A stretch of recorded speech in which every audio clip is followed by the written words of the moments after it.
Morning student, myself Manisha, your science teacher from Bajrang Vidya Mandir. Today I am going to explain you video number 4, page number 42 of class 7th.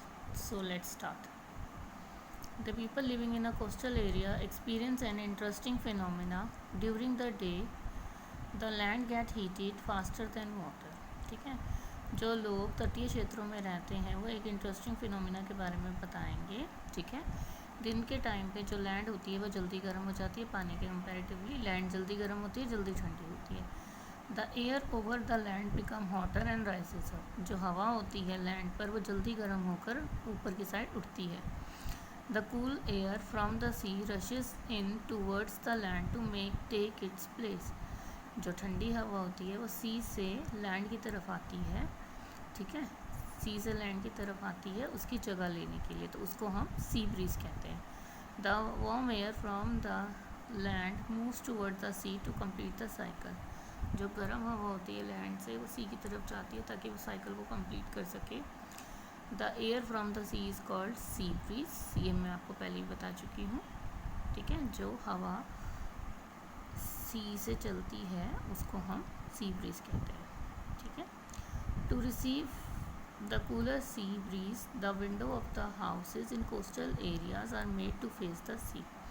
ठंडी हवा के लिए जो होता है Windows जो होती हैं कोस्टल एरिया के घरों की, उसके जो फेस है उसकी जो पोजीशन है वो सी की तरफ की जाती है क्योंकि सी से ठंडी हवाएं चलती हैं इस वजह से. At night it is exactly the reverse. जब रात होती है तो उसका बिल्कुल ही रिवर्स हो जाता है. The water cools down more slowly than land. जो पानी जो होता है वो जो है देर से ठंडा होता है लैंड के कंपैरेटिवली. मैंने आपको पहले भी बताया था पानी देर से गर्म होता है, देर से ठंडा होता है. So the cool air from the land moves towards the sea. जो ठंडी हवा होती है वो लैंड से सी की तरफ जाती है, उसको हम बोलते हैं land breeze. When we come out in the sun we feel warm. जब हम घर सन से बाहर निकलते हैं तो हमें जो है सर से बाहर निकलते हैं, सन में बाहर निकलते हैं तो हमें गर्मी लगती है. How does the heat from the sun reaches us. जो हीट है सन की वो हमारे तक कैसे पहुंचती है. It can not reach us by conduction और convection as there is no medium such as air in most part of the space between the earth and the sun. ना तो वो कंडक्शन से पहुँचती है ना कन्वेंशन से पूछती है, उसका कोई मीडियम नहीं होता अदर देन एयर की वजह. एयर के अलावा कोई और मीडियम नहीं होता अर्थ और सन के बीच में. From the sun the heat comes by us by another process known as radiation. ठीक है, सन की हीट जो है हम तक पहुंचती है अदर प्रोसेस है जिसका नाम हम रेडिएशन कहते हैं. The transfer of heat bye radiation does not required any medium. जो हीट ट्रांसफ़र होना रेडिएशन के द्वारा उसके लिए कोई भी मीडियम नहीं रिक्वायर्ड होता, कोई भी मीडियम नहीं चाहिए होता.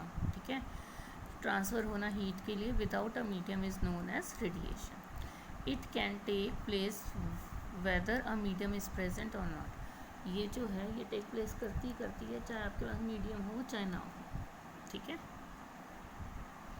When we sit in front of a room heater we get heat by this process. जब हम कमरे में बैठे हुए होते हैं हीटर के सामने तो हमें इसी से हमें गर्मी मिलती है. A hot utensils keep away from the flame cools down as it transfer heat to the surrounding by radiation.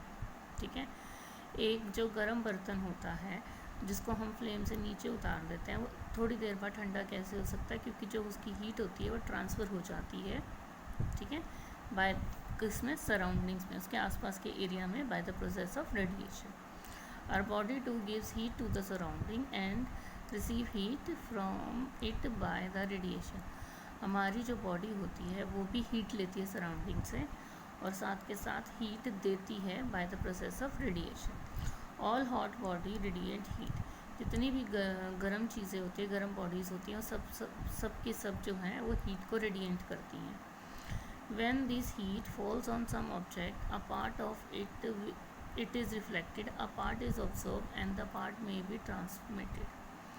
जब किसी के ऊपर हीट गिरती है किसी भी ऑब्जेक्ट के ऊपर या तो वो रिफ्लेक्ट होती है वापस चली जाती है या ऑब्जॉर्ब हो जाती है या फिर कुछ पार्ट जो होता है उसका ट्रांसमिट हो जाता है. The temperature of the object increase due to the absorb part of the heat. जो टेम्परेचर होता है ऑब्जेक्ट का वो इंक्रीज हो जाता है क्योंकि हीट जो उसने ऑब्जॉर्व करी है उसकी वजह से। Why you advise to use an umbrella when you go out in the sun. आपको ऐसा क्यों एडवाइस किया जाता है, सलाह दी जाती है कि आप एक अम्ब्रेला लेके चलो जब आप सन में जा रहे होते हो या गर्मी में निकल रहे होते हो। Kind of clothes we wear in summer and winter. किस तरह के कपड़े हमें समर में और विंटर में पहनने चाहिए। You know that summer we prefer light colour clothes. हम गर्मियों में लाइट कलर क्लोथ्स जो हैं वो प्रेफर करते हैं जिनका कलर जो है वो थोड़ा लाइट हो, और विंटर में usually wear dark colour clothes, और सर्दियों में हम डार्क कलर के कपड़े पहनते हैं। Why is it so, let us find out. ऐसा क्यों होता है, हम इस चीज़ को फाइंड आउट करेंगे। Activity 4.10, take 2 identical tin cans. आपको एक जैसे 2 टिन केन्स लेने हैं। Paint the outer surface of one black and other white. आपको क्या करना है, 2 टिन के कैन लेने हैं, एक को बाहर से ब्लैक पेंट कर दो, दूसरे को वाइट पेंट कर दो। और equal amount of liquid in each and leave them in a mid day sun for about an hour. ठीक है, आपको क्या करना है, उसको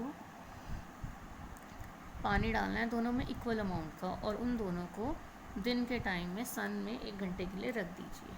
ठीक है, measure the temperature of water in both the cans.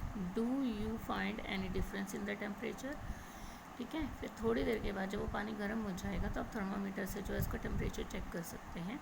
आप लोगों को उन दोनों के टेम्परेचर में डिफरेंस मिलेगा। अब हम नेक्स्ट पेज पे मूव करते हैं, पेज नंबर 44।